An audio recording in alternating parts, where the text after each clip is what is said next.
Hello and welcome back to another episode of a Cozy Christmas podcast. My name is Art. I hope you are enjoying your October. We've got some great things coming up later this month, including some Christmas stories for Halloween. One of them in particular is quite spooky, and I can't wait to read it for you. I love that Victorians read ghost stories at Christmas time. That's how they would pass the time. It was a tradition on Christmas Eve to do that, and I've got some great ones I'm going to share with you this year. But I have a guest today and kind of a serious topic we're going to address. Every so often we talk a little bit seriously about Christmases when they're hard, and my guest today, his name is John Holley, and he's written a fictional book called This Christmas. We'll talk more about the book and everything in my interview, but it does deal with some pretty heavy topics like drug addiction and parental abandonment. So if those are trigger issues for you, I just want to make sure you know ahead of time. We don't go into anything graphic or anything like that, but I do want to give you a heads up. But it is a wonderful, powerful story of hope and redemption. The best kind to read at Christmas, right? No other real news to bring other than we're doing Ask Gracie Anything again. If you have a Christmas-related question or a life-related question, maybe something to do with food or whatever it might be, let me know. I'll pass the question on to Grace and we'll answer it in an upcoming episode.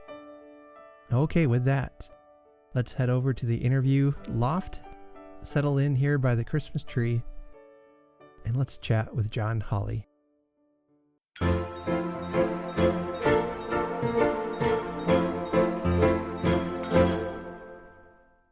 Welcome back to the Cozy Christmas podcast. My guest today is John Holley, and he has written a new Christmas book called This Christmas. And it's a Christmas story that deals with loss, with some pretty heavy topics, more than we usually deal with on our podcast. But it is unfortunately the reality of many in our, not just in our country, but in our world. So we are going to talk a bit about that and how we can face the holidays when it's hard. But what I love about this book is that even though it deals with heavy and hard issues, there's such hope in it that by the end, I'm cheering on the main character, and her daughter and all that they went through, and I'm hoping for good things for them down the road. But we'll talk all about that and all about Christmas as well. So, John, welcome to the Cozy Christmas podcast. Thank you, Art. It's a pleasure to be here. Yeah, I am grateful you reached out, and like I said, your book was it was just hitting me emotionally quite in all the right ways. So I'm looking forward to digging deeper into that. Maybe this will work as a therapy session for me. I don't know, but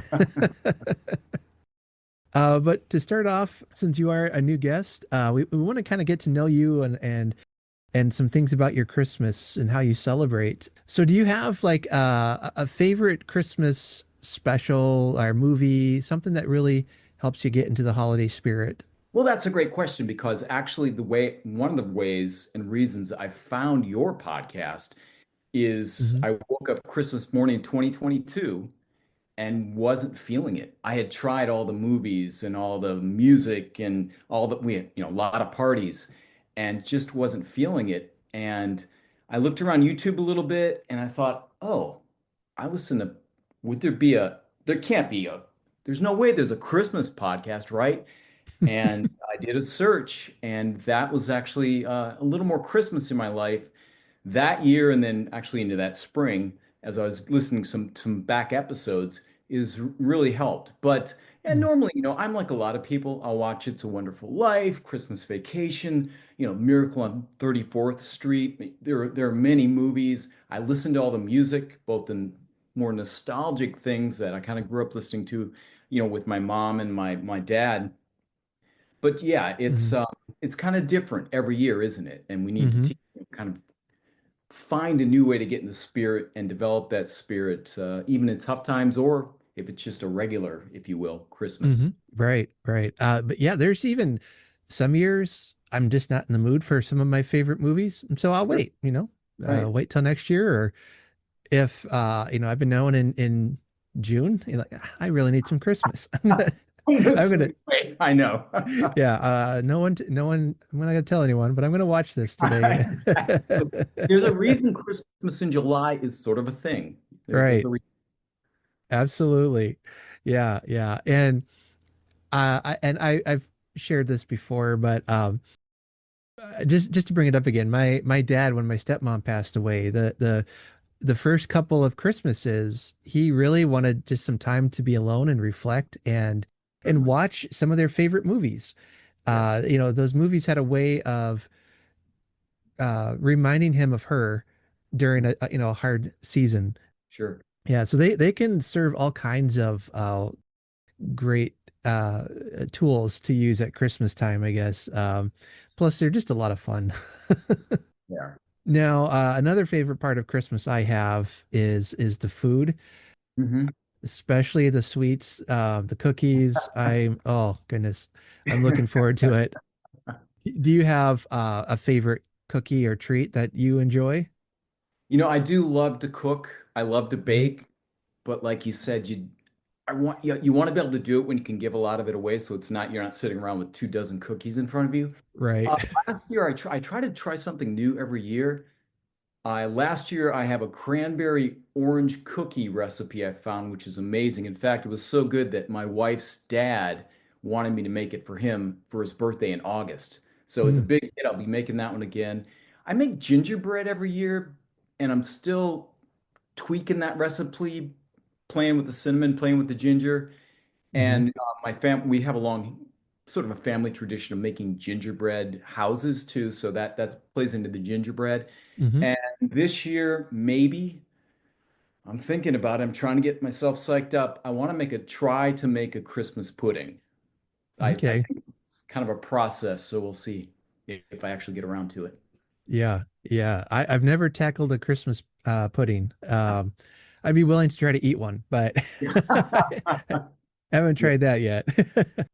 But yeah, you mentioned gingerbread, and that's been my favorite cookie the last couple of years. I don't know what it was. This one day I woke up and I'm like, I need gingerbread. I need it. It's just, and it's just been a favorite since. Yeah. So now, and you had mentioned to me, you have some cookbooks too.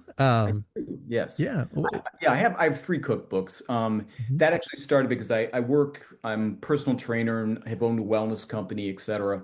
mhm, And one of the most common questions you get is, "What do I eat?" And I got tired of answering that question, so I made some mhm. cook. So, There you go.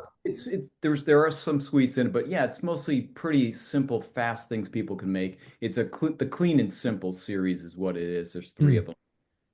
mhm. Yeah, So, I've tried everything in the cookbook, so don't worry, it's fine. okay, okay, so they've been tested. Yes, they happen. So do you think you might ever do like a Christmas or holiday cookbook in the future? I've thought about it. I'm probably going to update one for this coming season, Hmm but Christmas specifically, not really. I guess I could add some of but that I don't want to ruin them by making them too healthy. You want a little extra butter and sugar in there. Yeah, that's right. Yeah. It's with the branding there. Good point. Yeah, good point. Start off with 3 pounds of butter and then Yes, exactly. 2 cups of sugar. that's right. Yeah, yeah. Anything will taste good after that. Exactly. Do you when do you start to decorate for Christmas? Is that before or after Thanksgiving, or where are you at on that? That's an interesting question. The question is, how much do I want to reveal about my decorating habits? And because it could be embarrassing. No, generally because so much happens between Thanksgiving and Christmas. It's so busy already. Hmm I've been more conscious the last few years of trying to make it a little more enjoyable, and that means a little less busy. So generally the weekend before Thanksgiving, just to get that out of the way, because it feels like a sprint once you hit Thanksgiving. hmm And I have 2 sons. Both their birthdays are after Thanksgiving. My wife's birthday is after Thanksgiving. Our wedding anniversary is early December. Wow. So there's a lot going on. Yeah. So, yeah, Yeah. generally decorate a little bit before. And then it's pretty easy to allow the decorations to stay up into January. Oh, sure. Yeah. Yeah. No shame here. I mean, Hey, good, good. in our community, earlier the better is always the way to go. So, but yeah, I have my wife's birthday's in December as my son is as well. Yes. And then you're right. Once Thanksgiving, it's like you blink and Christmas is over. What Yes. happened? I know. I know. Yeah. Now I do tease my wife that she's the Grinch of the family. So we do wait to put the tree up after Thanksgiving, but Sure, it's sure. about as early after Thanksgiving as I can get it. So Yeah. Are you guys using a live tree or a artificial? now we use artificial. Okay, I like that because it does allow us to keep it up longer. exactly. And I'm not, I mean, I'm not opposed to a real tree. I think we maybe have had one once when I Yeah, was a kid. right. So, it hasn't really been part of my Christmas history. So, but I actually just yesterday I pointed out a sign. We were at a store and it was like one of those Christmas decorations that said, Christmas tree farm kind of Sure, sure. decorated sign. And my wife says something like, "Oh, it's funny you like that sign so much since you're opposed to real trees." And I'm like, "I'm not opposed to real trees. What are you talking about?" I just haven't never done it, and sounds kind Yeah, of like a hassle. I guess I don't know. And yeah. I said, and if I put on as many lights as I want to put on a real tree, we Fire might have a hazard. fire. Yeah, there might be a fire. So yeah. Now, how about you? Are you a real tree or We, artificial? yeah, artificial, and it's simply like you said. I mean, a real tree smells amazing, but what do you have? What about 2, 3 weeks before you better Mhm. get it out of the house, or it truly is a fire hazard? Yeah. And honestly, there's enough candles and Yes, yes, air fresheners that smell like just yes. beautiful pine. So, Exactly. all right. Well, no, I feel like we got to know you a little bit better through that. So welcome to our community. I swear we're not a cult. Why'd you have to say that now, right? No, but let's talk about your book. This Christmas is the name of the book. Tell us a bit about the main character, what she's dealing with, and what can we read in the book? Sure. Marie Downs is a recent widower. Marie Downs is her name. Hmm. She lost her husband right after the prior Christmas. So the book is set in the weeks leading up to Christmas, like just post, about the same time we were talking about decorating, just post Hmm. Thanksgiving, but prior to Christmas. And that's enough, right? You've lost your loved one. You're coming up to the first holiday season without your husband of over 40 years.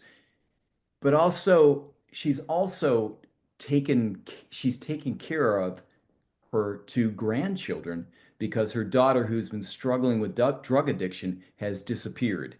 So she's trying to take care of the grandchildren, trying to balance and massage out how to talk to them about their mother because they're confused. The daughter's 8. Her name is Arla. She's 8 years old. And her brother is Billy. He's 5. So they're pretty young, but Arla's certainly old enough and perceptive enough to figure out something's really wrong. And she's starting to get that Hmm. little bit of an angry edge that some kids can get when they're having challenges with their parents. So Marie is not only dealing with still trying to go through the grieving process and approach the holidays without her husband, but she's also searching for her missing daughter, who has literally gone missing, and Hmm. raising her two grandkids. So that's the juxtaposition we have here. And to be honest, Art, when I started writing this, I didn't intend to write a book set at Christmas, but it just kind of started happening. Hmm. It's seeping in, and about a third of the way through the writing process, I thought, you know what? This is a really interesting dynamic going on here. Hmm. What's supposed to be the happiest time of the year, and yet you're dealing with some really serious issues about your family, a drug addiction, grieving a lost spouse. Hmm. Yeah, and this is unfortunately many people's reality Sure. from grandparents raising their grandchildren to, Yes. you know, seeing adults struggling with drug addiction, Right. Right. you know, the opioid crisis, and Yes. it's hit many communities. Yes, it happened. What I like about your book is that it really takes an honest look at that. Like, you know, we're not going to sugarcoat things. There are scenes that are hard to read. I'll be honest, but through it, you see Marie's love for her daughter never wavers. Yeah, she gets frustrated with her. You know, she gets she's facing challenges, but she loves her daughter. She loves her. She has also an adult son, Right. and I found his response to his sister's addiction really interesting as well. You know, it's not, he was, you know, he loves his sister, but he's kind of like, almost like he's given up on her a little bit. Yes, absolutely. Done with it. Yes. And, if you, so many of us have had someone in our family, either immediate or extended or just friend group, that has Mm, struggled with addiction. And that's a very natural response, is to be, just get yeah. back to me when you get your life together, or, Yeah. oh, come on, just stop it, would you? It's easy to kind of push away, push out a hand, because you don't want to see it and deal with it, especially if it's you can see some of the destructive consequences of struggling with addiction. Yeah. What, like you said, there's like a lot of, just a dynamic between this cozy Christmas and my family's falling apart. But I still want to have a good Christmas for my grandkids. Yes. And so there are some scenes in there that I really loved reading, involving the children. Billy is the boy's name, especially just his excitement, you know, for Christmas and what he wants for Christmas and what is Santa's favorite cookie and all this, you know, it was such a child thing to do, Yeah. you know, Yeah. that, yeah, my mom's missing all this, and he probably knows more than he's even verbalizing, but Sure. you know, that is such a kid perspective that I want this really exciting thing, but also this is happening and this is happening. But Sure. I get Marie's point. You know, I want to try to make this fun for them still. You know, we're going to try to have some kind of normalcy in this, but and through that, you know, I think she's able to use Christmas as a way to reinforce her love for her grandkids Right. because that's what they need right now. You know, their life's been turned upside down. Yeah. And I mean, that's a great point. That's a really great point, actually, about how it does re-emphasize her love for them, but also they bring her back, because I think she'd have gone in. She doesn't even want to decorate until they're like, "Come Mm, on, it's time, it's time, it's time." And right. then, there's the one scene where her house is broken into, probably by her daughter and some cohorts to get money, etc., Hmm. or drugs, etc. Hmm. And that's really the incident, the negative incident, if you will, that spurs her to finally wade into the holiday season and start feeling some of that because of her kids, because of Billy's excitement, if nothing else. Hmm. Right. And it's that's one of the joys of having I think children around Christmas time is they it gets you to think outside of yourself, which I don't want to minimize anyone's suffering, but sometimes you need that to put your attention on something else, you know, to Right. kind of help you work through that situation. And we've had that experience in our life, you know, not necessarily with Christmas, just things when they got difficult, having young kids around the house Sure. was such a blessing, you know, to be like, boy, these guys are just bringing the chaotic high energy that we need right now. Yeah, and as a Yeah, parent, you want them to be happy, right? And right.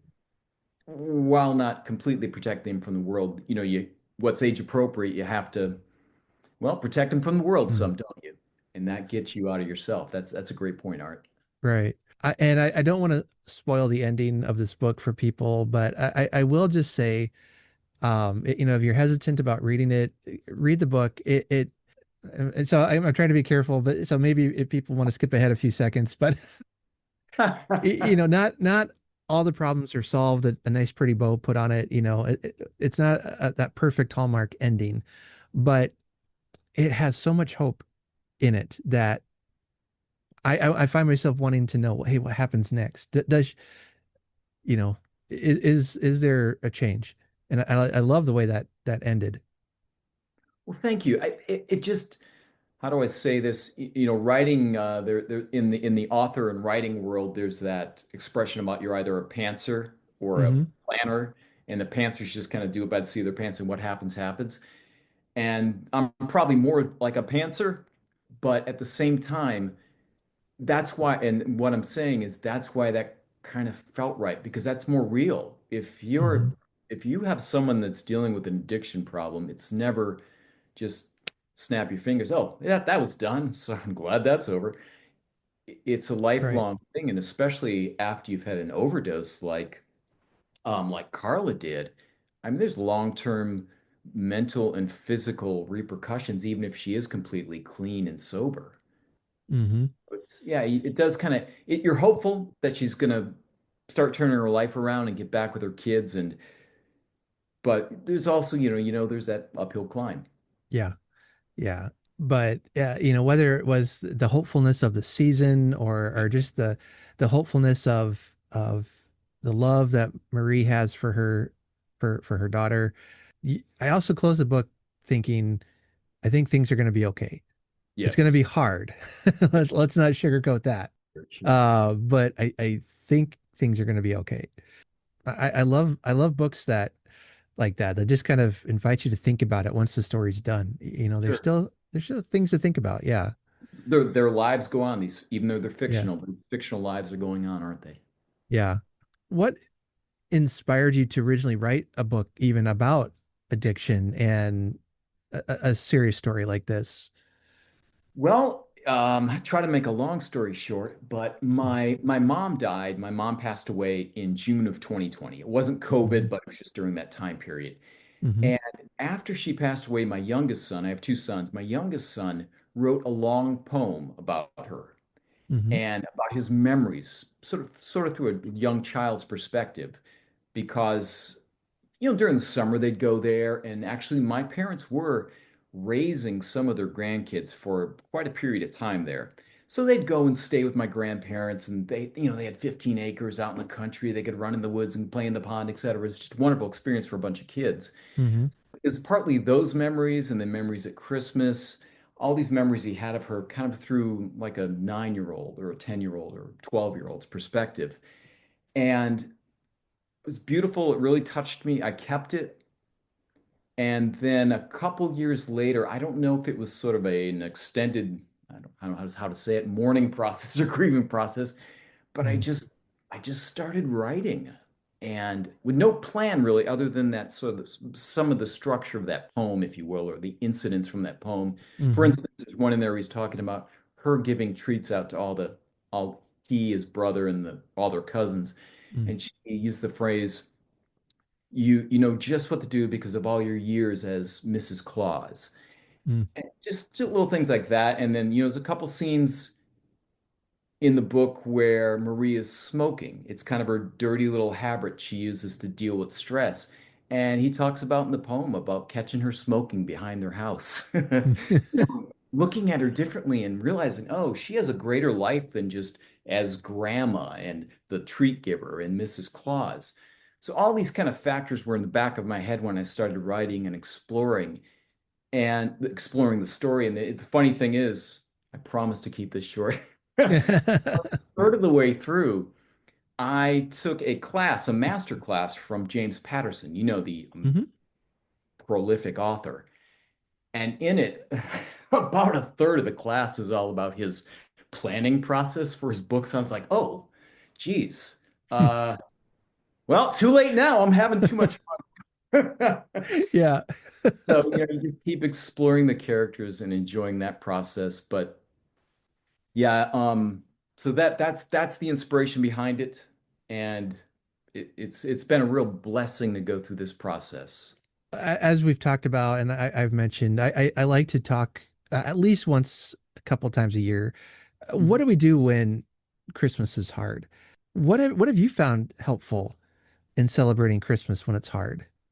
That's a really good question because it's not just hard. Maybe there's a challenge like someone's dealing with drug addiction or Mm. the family's a bit estranged or for a lot of us too, sometimes it's simple scheduling, right? Especially as your kids get older and they're living up different places. There are different families if they start getting married. Your son, I believe, got married this Hmm. year. Yep. Congratulations. Thank Uh, you. Yeah. It's been great. Yeah, yeah, it is fantastic. But first of all, I guess kind of be flexible. I guess we all have this Hallmark movie image in our mind, right? Hmm. That's what it looks like. Every room is perfectly decorated. We all have the perfect outfit on. Everybody's beautiful and making cookies every single day. I don't know how they're all not huge. Yeah. But first of all, I guess kind of get beyond that and definitely don't compare yourself to people on social media or in those movies. Mm. That's one thing, but being flexible with it too. Um, I think it was 2 years ago. I mean, there's been a couple times my wife and I have literally celebrated Christmas on. You can still enjoy the 24th, it's Christmas Eve, Christmas Day, but we've moved this family celebrations and gatherings to different days, either before or after, Hmm. because it just fits everyone's schedule better. But one of looking to simplify maybe a little bit too, I think helps. Hmm. And I can say count your blessings and things, but that's a bit trite. But I think what's even more profound than just saying I'm very thankful for where I have and what I have and this Christmas, however it manifests, Mm. is serving. And that can be 1,000 different things. I'm not talking about going down to serve, the homeless or the poor, perhaps. We should, be looking to service to help other people all the time like that. But I just mean looking out for your neighbors or your family members who are maybe alone or feeling a bit depressed during the season, trying to serve them, just like Billy and Arla in many ways served Marie in helping her get out of her sort of pre-Christmas funk. And Mm. it's doing that, something maybe as simple as a plate of cookies to a neighbor or a thank you note, a handwritten thank you note's amazing. Yeah. Yeah, we all appreciate getting those, and we're shocked by it. Oh, wow, what is this? So, I people have probably talked about this a lot of times, but yeah, just Sure. simplifying and appreciating the little things. And I know you might appreciate this, but what's better leading up to Christmas, no matter what the setting might be or situation might be, than sitting in a chair with a book, reading by the light of your Christmas tree. Things like Mm. that, they're so profound that kind of let you settle in a little more deeply to the true spirit of the season. And that's part of this too. What's the season really all about? You know, Right. we're celebrating the birth of Christ, and that means giving and honoring others and serving others in that same vein. Yeah. Yeah. Because what you were saying about service reminded me of a story that by the time this episode comes out, I'll be out in an episode. And, but it's an old Victorian story, they can be cheesy, but, it's about service and about how, one young lady's service to, a woman who was virtually homeless and poor and starving, that it made a profound impact Sure. on her when she had a real dark moment. I was kind of surprised at how dark the story got at one point, and then it turned because I was reading it. I'm like, this could end really badly. What's happening here? But but yeah, it was just an act of service, and like it doesn't even have to be homeless. It's like, hey, let's Sure. bake extra cookies, or let's write a thank you card. Let's write a note. Right. I've mentioned when my grandfather passed, we went to clean out their house and everything. My grandma had already passed, and we found all of the notes we wrote to them as children. They kept them, That's neat. and that was so precious to them. Yes. I still think about that, how just the impact that little handwritten note Yes. was to them. Yeah. Yeah, we don't have to complicate it. Oh, It's no, no, we don't. No, we don't. yeah. So yeah, that's I think those are some good things. We sure like to complicate our lives.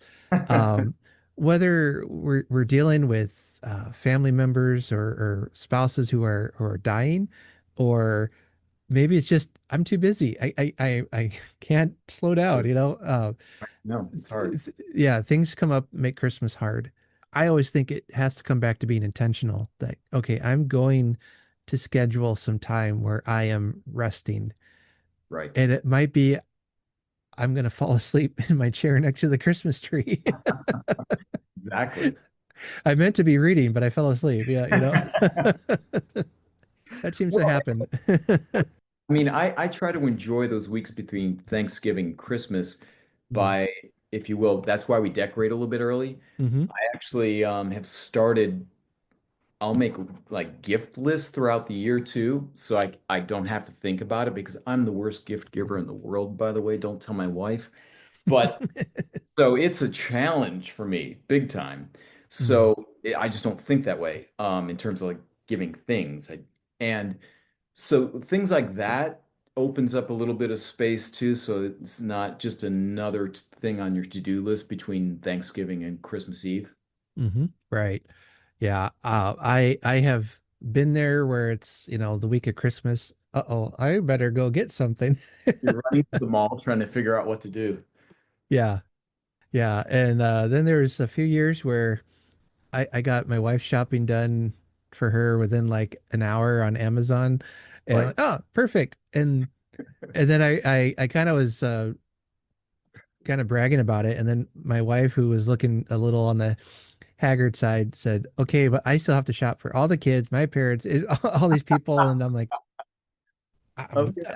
I should just be quiet, shouldn't I? But can I help you with something? You know? Yeah, I put my foot in my mouth that time. So, well, before we wrap things up, I also like to ask my guests about some of the Christmases they've had. Sure. What's a favorite Christmas tradition you've had, and then maybe a memory of maybe a past Christmas or something that has been one of your favorites. Well, I will start with a short story about a Christmas one that may not appear good on the surface, but it's funny later on.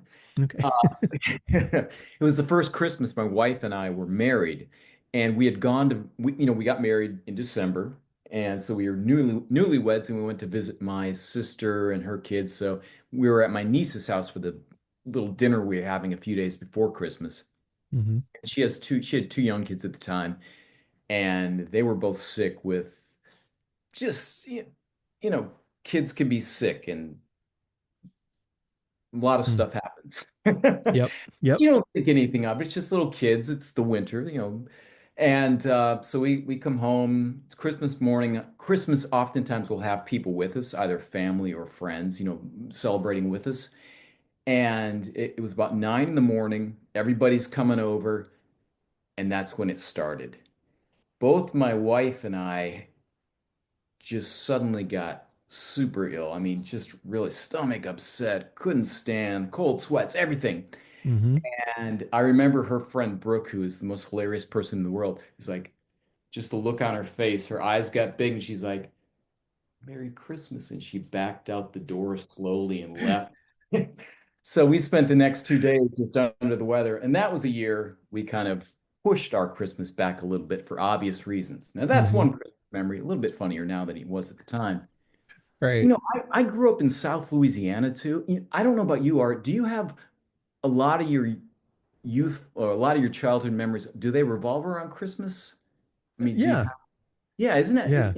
it? I mean, I was thinking about that in preparation for talking to you, but I have so many great memories. I grew up in South Louisiana, just outside New Orleans, and that time of the year, it might be in the 70s or Mm. 80s. So I have so Sure. many memories of getting the soccer ball, the new football, the remote control airplane, whatever, and going outside and playing in my shorts and t-shirt on Christmas Day. Mm. That's just amazing. And then, but I know my mom always got on me because when I was a little kid, especially, I had this habit of sneaking under the tree, Hmm. just tearing a little corner off the present to see if I could figure out what I was getting for Christmas. So she'd get on me for that sometimes too. But I mean, and like you said, when you have little kids around, I have so many great photos and videos and memories when my kids were young and just, they're up at 4 in the morning on Christmas morning, ready to go. And it's just, yeah, it's a Yeah. wonderful time for so many reasons. Yeah, yeah, and that's where kids really make it fun. It's hard not to catch their excitement. Yes. And of course, I'm the biggest kid out of my whole family, so you I'm trying know, to tamp that down too. Yeah, try to be the right. right? Yeah, yeah. And sometimes we'll have my in-laws here, and my mother-in-law will tease me about something like, oh, we gotta make things special tomorrow because Art will is excited. Well, and you're way out in the open with it. I mean, you've got a podcast all about Christmas, so That's right. Yeah, I'm not hiding it. So, in fact, I'll probably wear a Christmas t-shirt to work today. So it's so fun. And what I've hoped to do is not lose that childlike excitement that kids have, because for a lot of them, I mean, their world could be falling apart, but Christmas, a lot of them are able to set that aside and enjoy the moment. absolutely. Not always, and I know there's exceptions, but Sure. yeah, that's been a thing I've gone for, and it has just made Christmases fun, Yes. because I've had the hard Christmases. I've had the one I was in the hospital being rehydrated on Christmas Eve because I had the flu so bad. Yes. Yeah. Yeah, and I had this horrendous migraine and Yeah. neck ache, and I just felt like I was dying. I couldn't stop with the upset stomach. It got Yeah. me. We just went to the hospital, and they had to hook me up to some saline and rehydrate me, and gave It's- me a anti-nausea shot, and I won't say I was good to go, but we didn't have Christmas dinner the next yeah. day. We waited on the dinner, Yeah. but You got to be flexible. yeah, yeah, In that case, right? yeah. And that particular Christmas, our boys were, I want to say they're around like ages 3 and 5, that kind of age range. So it Uh, was really hard for them to wait. Peak excitement. Yeah. Yeah, yeah. It You was really kind need of, that for Christmas? yeah, yeah, yeah. I'm just grateful. Like you said, I know it can be trite, but to think about the things you're thankful for, the things you have, the people Yeah, around you, that's what really makes it a joyful season. absolutely. John, thanks for coming on and Pleasure, sharing your Art. book with us. Any anything else you want to just promote real quick? Do you have a website if people want to come and Yeah, find you? it's johnholley.com, and that's Holley. Hmm. Johnholley.com. That's also on Amazon. That's my author page. That's under John Holley. And then, on the two biggest socials for this sort of thing, I'm on Instagram and Facebook, and Hmm. that's at John S. Holley on both of those platforms. So, yeah, it All shouldn't be right. too hard to find, hopefully. All right, sounds good. I'll link all that in the show notes as well. And again, the book is called This Christmas. It's the book to read this Christmas. So next time you hear that song come on too, we can think about your book. So Thank all right, well, John, thanks so much for being here, and Merry Christmas to you and your family. Merry Christmas. Thank you, Art.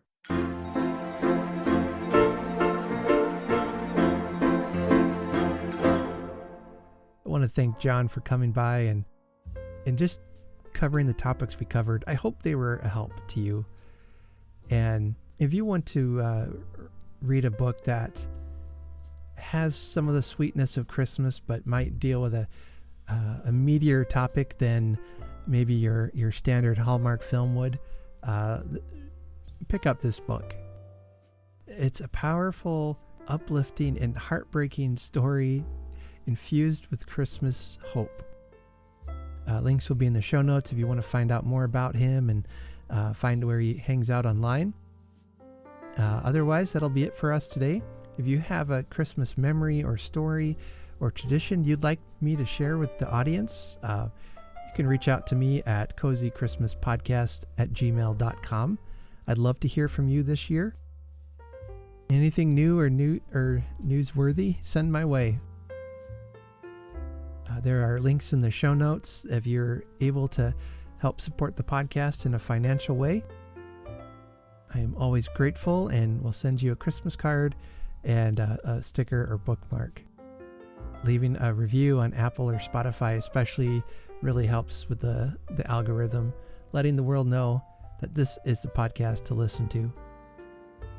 So with that, let us remember to honor Christmas in our hearts and try to keep it all the year. Have a very Merry Christmas.